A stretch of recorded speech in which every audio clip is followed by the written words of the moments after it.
I always thought my boyfriend was just being overly protective when he insisted on a strict rule that we never look through each other's phones, but my entire world shattered last night when a random glitch on our smart home security app revealed that the man sleeping soundly right next to me isn't the person I fell in love with, but an identical stranger who has been playing his part for the last 6 months. When I first met Ethan, he was a quiet, introverted artist who loved rainy days, indie music, and spending quiet evenings cooking dinner in our small apartment. He had this beautiful, distinctive laugh and a small, faded crescent-shaped scar just below his left collarbone from a childhood accident that he often joked was his only unique trait. We were completely inseparable from the moment we met, building a quiet, peaceful life together that felt entirely safe and predictable. But about 6 months ago, Ethan went on a solo weekend camping trip deep into the mountain ridge to clear his head and find inspiration for his next painting series. When he came back, something felt subtly shifted, though I couldn't quite put my finger on it at the time. He seemed suddenly louder, more confident, completely abandoning his charcoal sketches to take up intense, fast-paced digital design, and his taste in music abruptly changed to heavy, aggressive beats. I chalked it up to a profound creative breakthrough, completely ignoring the tiny voice in the back of my head that told me something was deeply wrong with the way he now looked at me. He also developed a bizarre new habit where he completely refused to let me touch his left shoulder, always flinching away violently whenever I reached out to hug him from that side, claiming he had pulled a muscle while pitching his tent in the wilderness. The true nightmare began to unravel during a heavy thunderstorm last night while Ethan was fast asleep, his breathing heavy and even against the pillows. Our smart home hub on the kitchen counter began to chime repeatedly, indicating a severe connectivity error with the backyard security cameras that we had installed a year ago.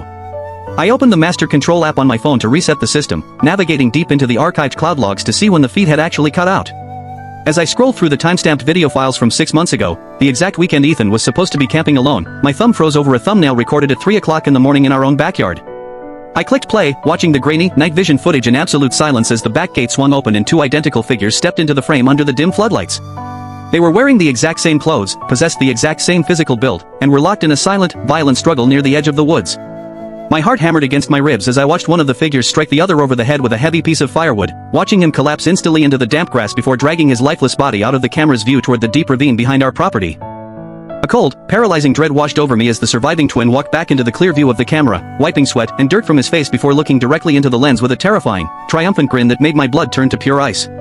It was the exact same face as my boyfriend, but the eyes were entirely devoid of the warmth I had known for a year.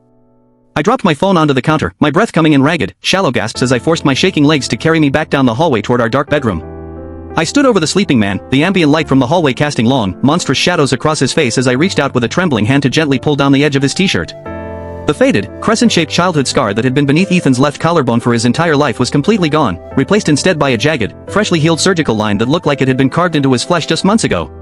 The realization hit me like a physical blow to the stomach. The gentle, artistic soul I loved was buried somewhere out in that cold ravine, and for the last half a year, I had been sharing my bed, my secrets, and my life with his cold-blooded, psychopathic brother. My mind spun into complete chaos as I realized how meticulously this imposter had studied Ethan's life, copying his voice, learning his passwords, and mimicking his daily routines just well enough to deceive me while slowly erasing every trace of the real Ethan from our home. Every single "I love you" he whispered in the dark, every morning coffee he made for me, and every future plan we discussed was part of a sick, calculated performance to steal his brother's identity and inheritance without anyone ever raising a suspicion. He had spent 6 months pretending to love me, pretending to be the man who promised to marry me, all while knowing he had murdered him in cold blood just yards away from where we slept.